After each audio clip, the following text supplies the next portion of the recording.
नमस्कार, आपके साथ मैं अदिति त्यागी और हमारे साथ आज बहुत ही स्पेशल गेस्ट जिन्हें मैं प्रोफेसर स्वामी कहती हूँ और आप डॉक्टर सुब्रमण्यम स्वामी के नाम से जानते हैं।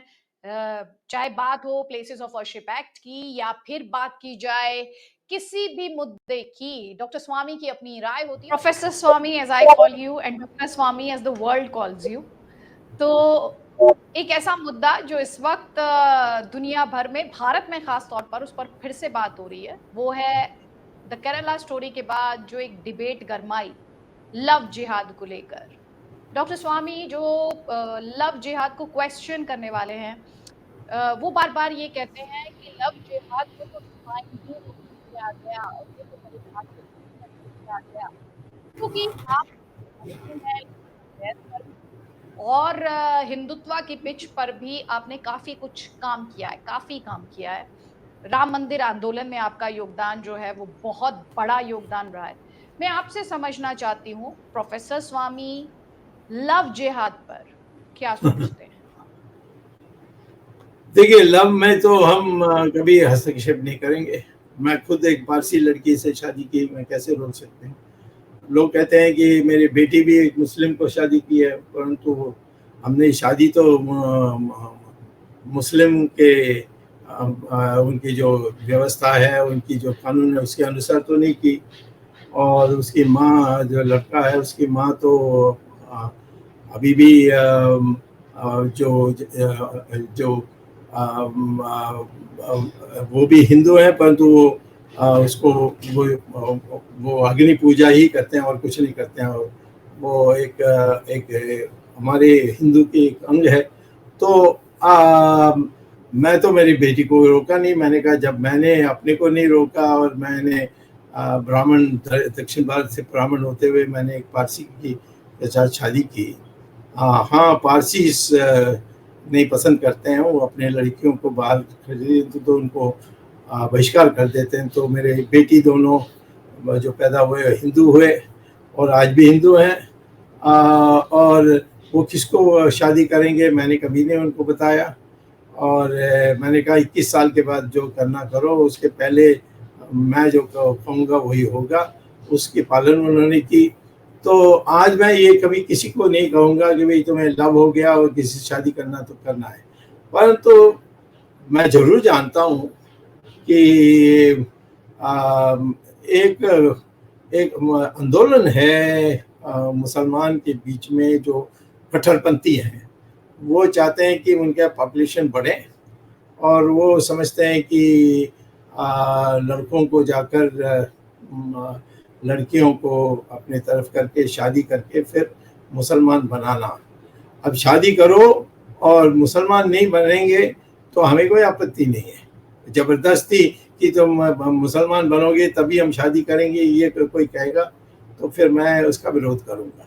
क्योंकि इस देश में हमने बंटवारा की थी अखंड हिंदुस्तान को 2 हिस्से में, जो जहाँ मुसलमान अपने हिसाब से रहने चाहते थे वो पाकिस्तान बनी, और दूसरा था हमारी जो शेष है उसको नेचुरली हिंदुओं को दबाया गया इतने सालों के लिए।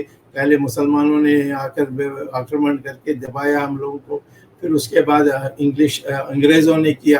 तो अब थोड़ा हम संस्कृत को वापस लाना, हमारे संस्कृति को वापस लाना, इसके लिए थोड़ा एक हिंदुत्व फ्लेवर हम देने चाहते थे। यद्यपि हमारे कॉन्स्टिट्यूशन में हमने ऐसा कहा नहीं, लेकिन फिर भी कॉन्स्टिट्यूशन में 3-4 बातें कही है कि जिसको कोई इनकार नहीं कर सकता। एक, गौ हत्या नहीं हो सकती है, कॉन्स्टिट्यूशन में आर्टिकल 48 है। तो गौ हत्या के लिए हम बोलेंगे तो ये कोई हिंदुत्व नहीं है, ये कोई हिंदूवादी नहीं है, ये कोई हिंदू उग्रवादी नहीं है, ये आदियों का नहीं है। तो मैं ये कहता हूँ कि वो तो हमारी कॉन्स्टिट्यूशन में। संस्कृत की बढ़ावा होनी चाहिए, वो भी हमारी कॉन्स्टिट्यूशन में लिखी है। देवनागरी लिपि के अनुसार ही हिंदी लिखी जानी चाहिए, वो भी हमारे संविधान में है।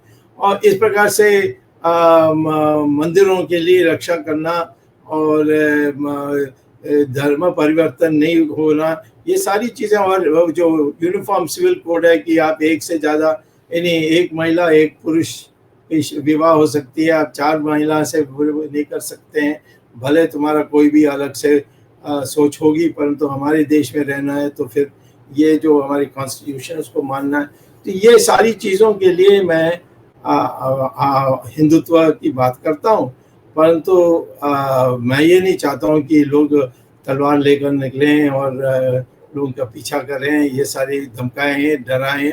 नहीं, इस चीज़ों के लिए हमारे पास कानून की शक्ति है, उससे हम कर सकते हैं। परंतु हमारे देश में जो हमारे हिंदुत्व माने हिंदू धर्म नहीं, हिंदू मज़हब नहीं, हिंदू उपासना पद्धति नहीं, परंतु हिंदुत्व संस्कृति, इसको हम जरूर अपना देश का एक अभिन्न अंग मानते हैं। और इसके लिए हमने अपने बहुत बड़ा इलाका 1/3 हिस्सा हमारे देश को काट के हमने मुसलमान को दे दिया। अब मुसलमान हमारे देश में रहने चाहते हैं, हम उनका स्वागत करते हैं, परंतु तुम्हारे धर्म के लिए हमको, तुम्हारी जो मजहब है उसके लिए हम कोई हस्तक्षेप नहीं करेंगे, लेकिन जो हमारी संविधान है उसके अनुसार आपको व्यवहार करनी होगी। और आपकी जो रहन सहन है, आपकी जो संस्कृति है, वो वही होना चाहिए जो इस भूमि का है। और जैसे हम अमेरिका जाते हैं, तो मैं तो नहीं किया, परंतु ज़्यादातर जो वहाँ जाकर बस जाते हैं वो टाई कोट पैंट पहनते हैं। हमारे यहाँ मंत्री भी टाई कोट पहनते हैं, जैसे अंग्रेज अभी तक गया नहीं।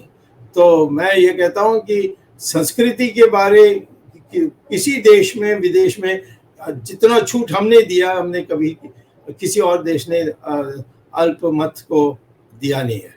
तो इसीलिए ये कन्फ्यूजन होती है, और कुछ नहीं कह सकते हो तो कह देते हैं कि ये हिंदूवादी है, ये है, वो है, ये हमारे लोकतंत्र को दफन कर रहे हैं।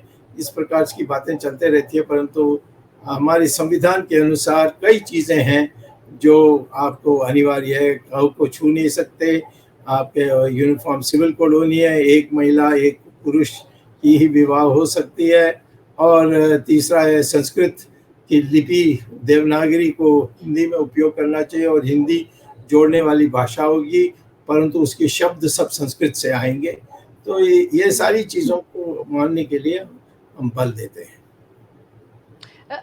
ये प्रोफेसर स्वामी, जो बीते समय में मैंने एक डिबेट देखी, क्योंकि मैंने अभी आपके सामने द केरला स्टोरी का जिक्र किया, उसमें नंबर्स को लेकर डिबेट हुई कि ये क्लेम किया गया कि 32,000 लड़कियों का कन्वर्जन हुआ, उन्हें फोर्सफुली कन्वर्ट किया गया। उस डिबेट को अगर साइड रख दें, तो ये एक लाइन ऑफ आर्ग्यूमेंट आई कि अल्पसंख्यकों को टारगेट किया जा रहा है।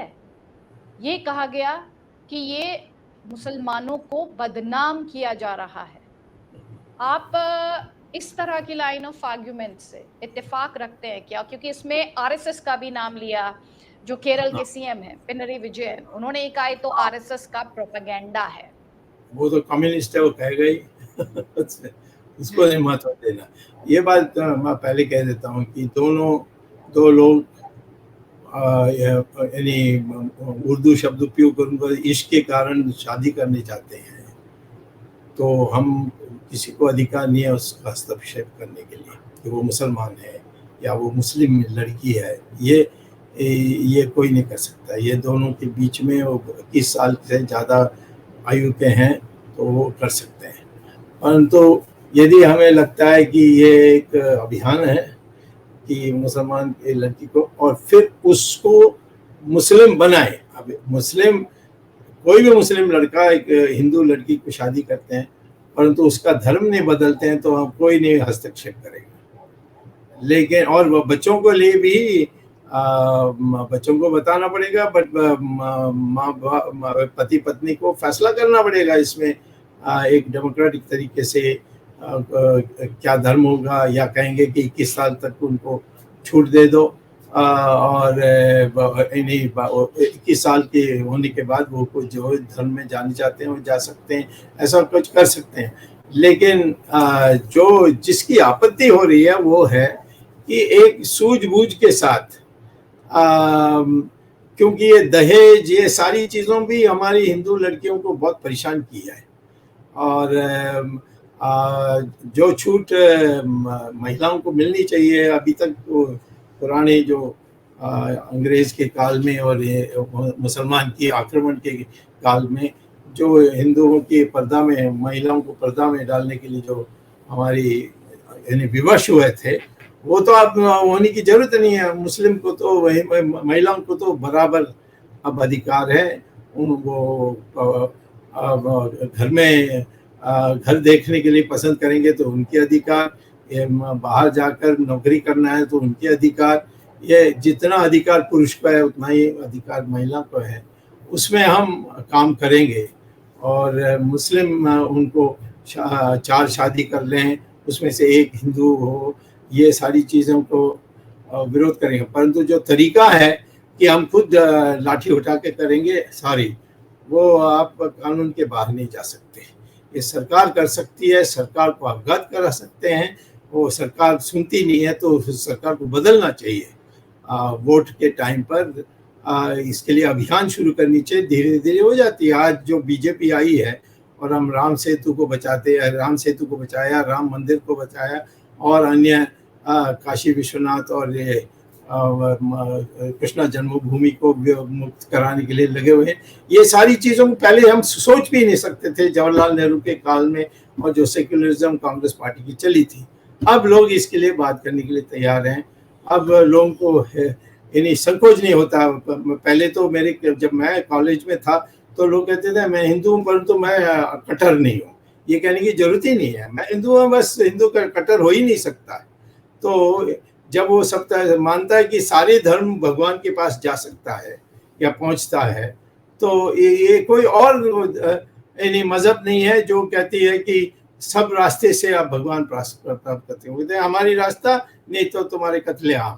ये हमारे हिंदुओं का नहीं है। इतनी उदारवादी जो धर्म हमारी है, इसको और भी आगे बढ़ानी चाहिए। परंतु मैं नहीं समझता हूँ कि किसी को रोकें कि तुमने उनको गलत बताकर फिर चुपचाप उनको धर्म बदल दी, और धर्म बदलने के बाद आप छोड़ नहीं सकते और आप गुलाम जैसे रहते हैं, वो हम कभी मान नहीं सकते। डॉक्टर स्वामी, लास्ट क्वेश्चन है प्रोफेसर स्वामी आपसे, और सवाल मेरा ये है, द केरला स्टोरी को ये बताया गया कि एक प्रोपेगेंडा है। आपका एक बहुत लंबा राजनीतिक करियर रहा है, आपने काफी दुनिया देखी है, आपने लड़ाइयां लड़ी हैं उन मुद्दों को जो आपके दिल के बेहद करीब हैं। द केरला स्टोरी जिस पर विवाद रहा, उस फिल्म को आप कैसे देखते हैं? क्या वो हकीकत है? मैं तो कहता हूँ फिल्म नहीं, कहिए आप क्या कह रहे थे? मैं कह रही थी, क्या आपको लगता है वो एक प्रोपेगेंडा है या रियल इवेंट का एक फिक्शनलाइज्ड वर्जन है, या फिर उसमें फैक्ट्स हैं और उनसे मुंह नहीं मोड़ा जा सकता? देखिए, वैसे सारा सिनेमा प्रोपेगेंडा है। मैं तो कहता हूँ कि तुम्हें पसंद नहीं है तो मत जाओ, देखो मत। अब सारे हिंदू इकट्ठे होकर कहते हैं या कोई मुसलमान इकट्ठे होकर कहते हैं कि हम नहीं जाएंगे तो नुकसान होगी, उनको मुनाफा कम होगी। तो ये कोई ज़बरदस्ती कहना ये है हम लाठी लेकर जाएंगे, कोई उसमें जा नहीं सकते, ये तो फिर मूलभूत अधिकार को छीनने के बराबर है। मुझे अधिकार है ये तय करने के लिए। हाँ, वैसे सेंसरशिप है, सेंसरशिप क्लियर कर दी थी तुम्हारी सरकार ने इसको लाइसेंस दे दी, तो फिर तुम कौन होते हो ये कहने के लिए ये दिखा नहीं सकते हो, ये वो दिखाना पड़ेगा। ये सारी चीज़ों को हम इसको मॉब मेंटालिटी अंग्रेजी में कहते हैं, जो भीड़ के कहने पर आप आगे बढ़ेंगे, ये तो हम मान नहीं सकते लोकतंत्र में।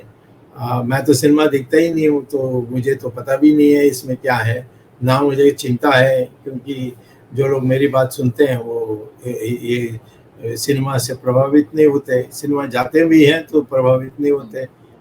तो ऐसे मंशा बनानी चाहिए, स्कूलों में ठीक से पढ़ाना चाहिए। और मैंने जो हिजाब के लिए जब हुआ था तो बहुत लोग आश्चर्यचकित हुए कि मैंने कहा हाँ ठीक है, हिजाब क्लास में नहीं अलाउ कर सकते। क्यों नहीं अलाउ कर सकते? क्योंकि क्लासेस में, स्कूलों में यूनिफॉर्म होती है, उस यूनिफॉर्म को सबको मानना होता है, तो इसीलिए हिजाब को कैसे जोड़ोगे उसमें? हिजाब चाहिए तो गेट, स्कूल के गेट तक आओ हिजाब पहन के, और फिर उतार के जो अपने बक्से में रखो, और जब आप स्कूल से बाहर जब वापस जाओगे घर, उस समय गेट के बाहर आप हिजाब पहन के जाओ, मुझे कोई आपत्ति नहीं। बट स्कूल में भी हिजाब हो सकता है, ये मैं कभी नहीं मान सकता। कल कहोगे मिलिट्री में भी दाढ़ी रखने के लिए आपको अधिकार होना चाहिए, नहीं हम नहीं अलाउ करेंगे। तो कहीं जहाँ यानी सरकार, पार्लियामेंट, ये सारे लोगों ने तय किया कि इस हिसाब से चलेगी, उसको हम मजहब के आधार पर बदलेंगे नहीं। Thank you so much professor Swami, इतनी डिटेल में आपने हर मुद्दे पर बात की है। I really appreciate your time and आपके इनसाइट्स के लिए भी बहुत बहुत धन्यवाद। इसीलिए मैं बार बार जब इस तरह के मुद्दे आते हैं तो आप प्रोफेसर स्वामी से बात करना चाहती हूँ, उनके कमेंट्स और उनकी बात जो दर्शक है उन तक पहुंचाना चाहती हूँ। बहुत बहुत आभार सर, नमस्कार। नमस्ते।